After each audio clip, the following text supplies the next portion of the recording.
Hola a todos y bienvenidísimos nuevamente a mi canal de YouTube. Hoy les voy a traer un nuevo caso, el caso de Stacey Castor. Es un caso bastante aterrador, ya van a ver por qué. Y voy a ir directamente al grano, no voy a ahondar en la infancia de Stacey ni nada por el estilo.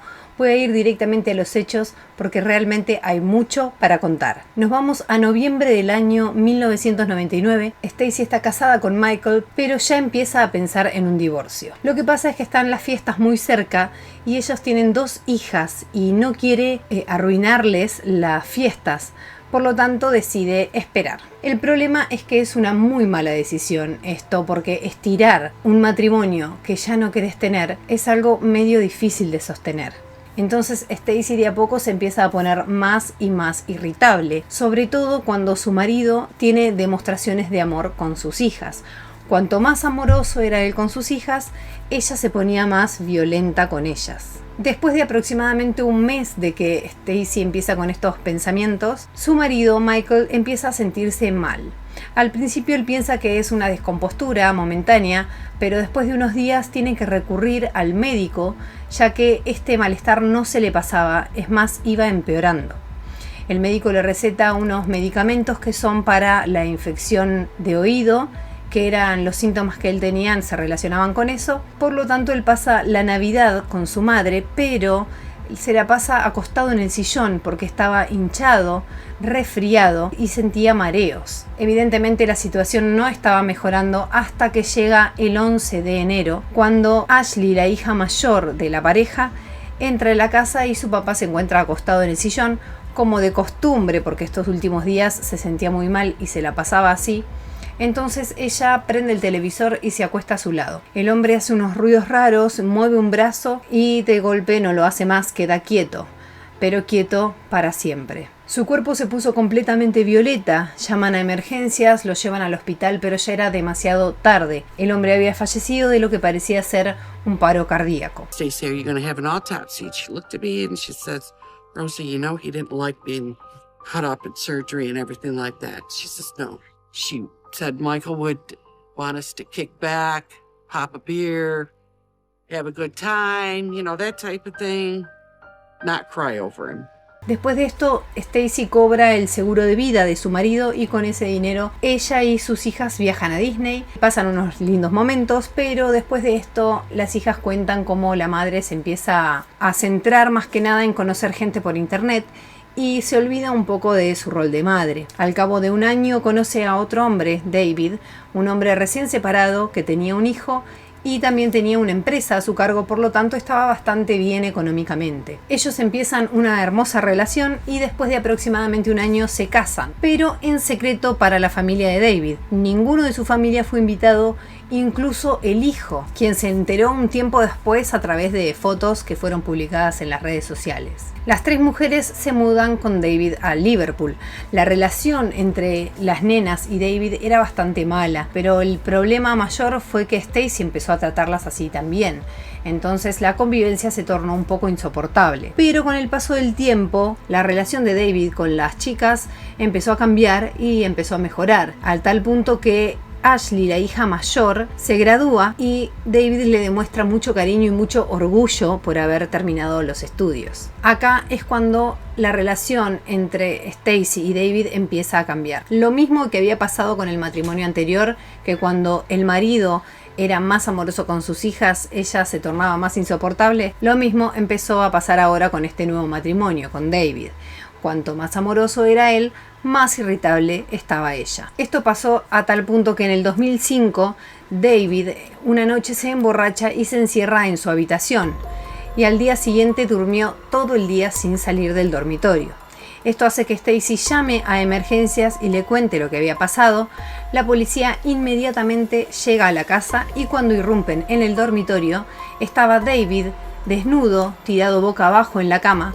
En su mesita de luz había 2 vasos de whisky, uno con alcohol y el otro con un líquido verde, que al mirar al piso ven que hay un bidón de líquido antirrefrigerante para autos Entonces relacionan y creen que él se lo tomó para terminar con su vida. Inmediatamente se lo lleva a la ambulancia.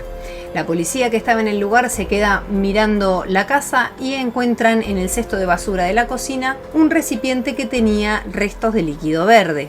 Entonces empiezan a sospechar.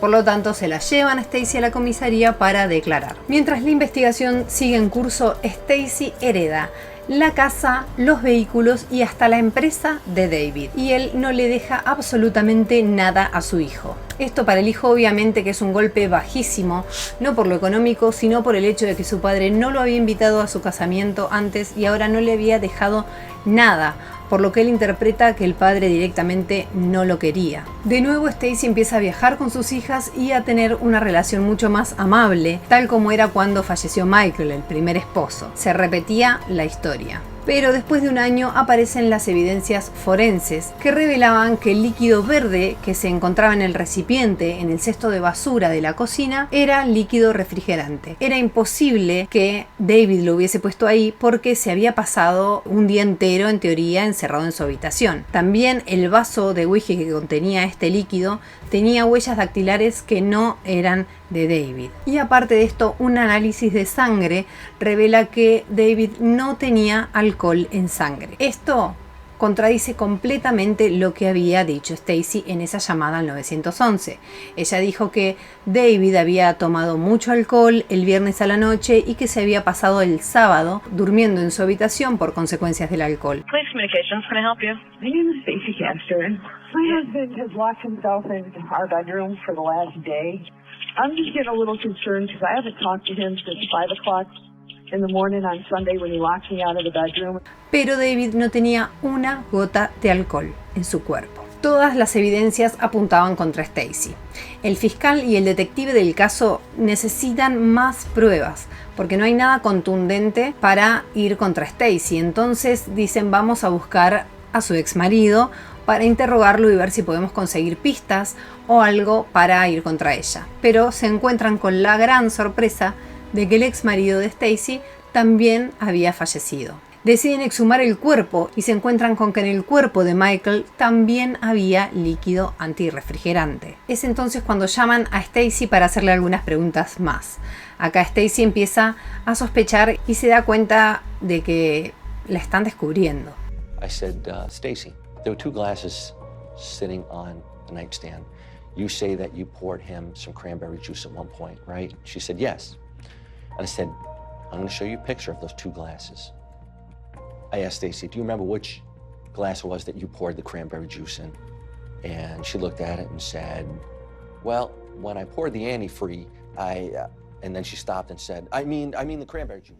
Después de este hermoso y oportuno error de Stacy, deciden pinchar el teléfono, un teléfono de línea que tenía en la casa. Stacy estaba acorralada. Iban a descubrirla por los 2 asesinatos de sus maridos.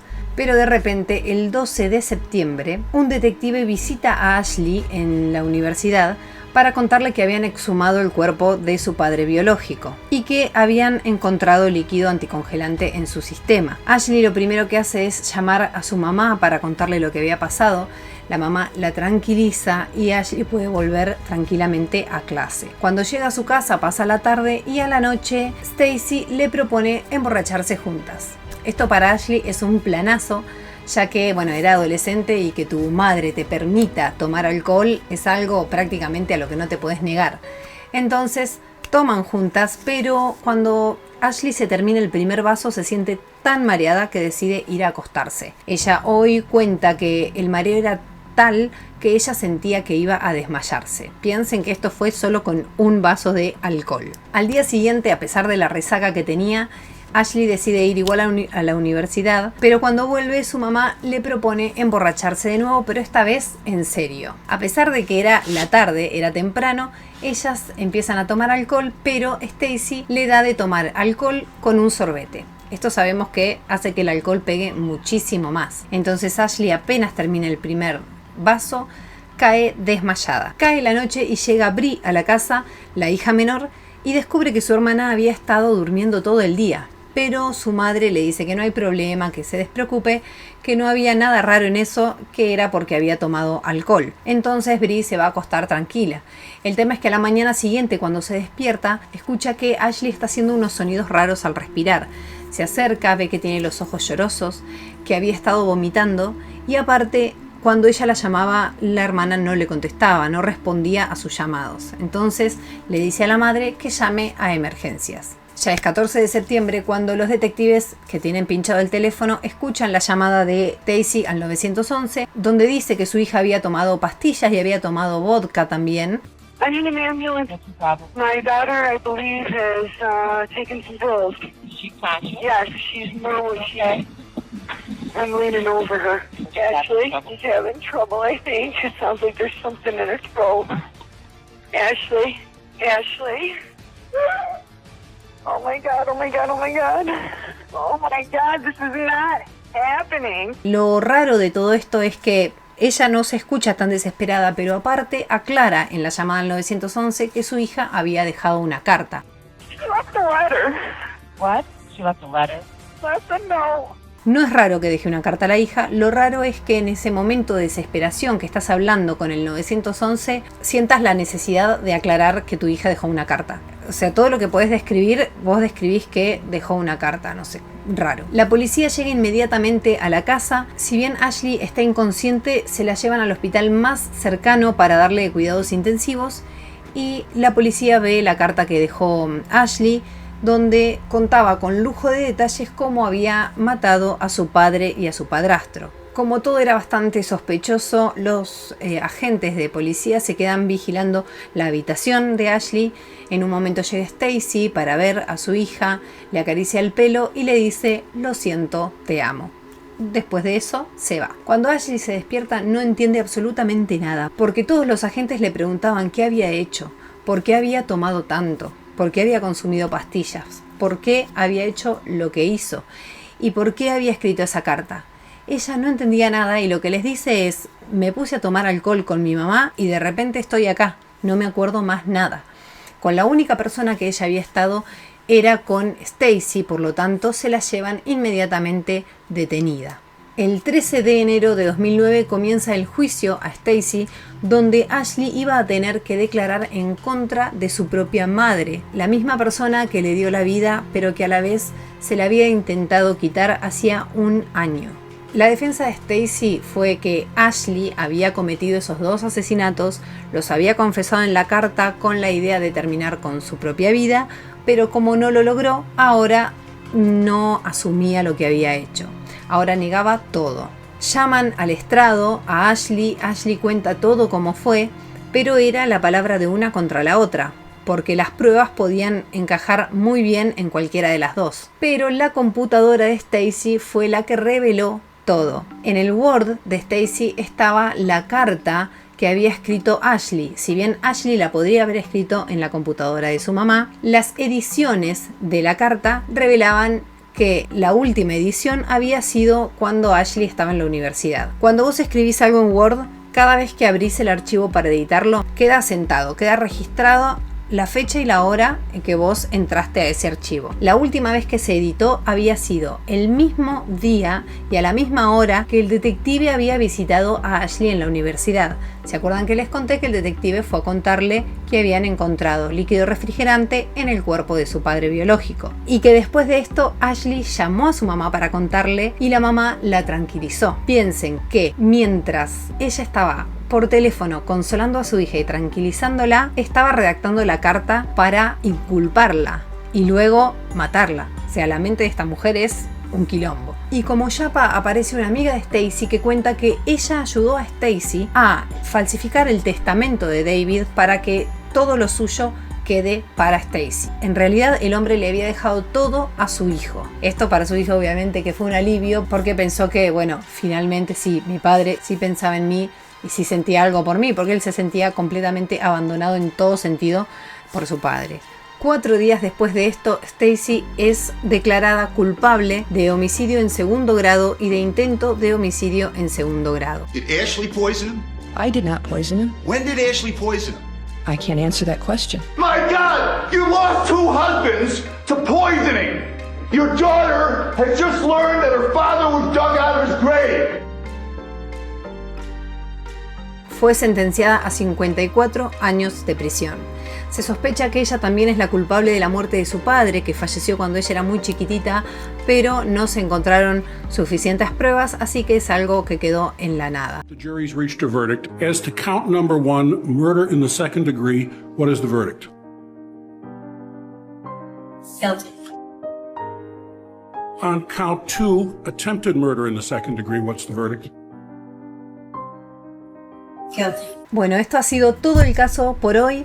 Es cortito, pero bastante intenso, rebuscado y enfermizo. Definitivamente Stacy era una psicópata. Ya hemos visto casos de psicópatas. Recuerden el caso, por ejemplo, del peor, que fue Ted Bundy. Se los dejo por acá. Ella, si bien no sentía empatía por los demás, a la vez tiene un nivel de planificación de los hechos y del detalle de cada cosa. Pensemos que si no fuera porque Bree llegó esa noche y encontró a la hermana, nada de esto hubiese sido descubierto. Iba a quedar como que Ashley había matado al padrastro y a su padre, y fin de la historia. Nadie le iba a descubrir, porque fue tan perfecta en todo que le hubiese salido perfecto si no fuera por su hija menor. Así que definitivamente es la mente de una psicópata. Para terminar, les voy a dejar unas palabras del juez después de sentenciarla a los 54 años de prisión. Pero antes, no se olviden de dejarme su comentario si les gustó o no este video, si les gustaría algún caso en particular que haga. No se olviden de poner me gusta, de suscribirse y activar la campanita para que les avise cada vez que subo un video nuevo.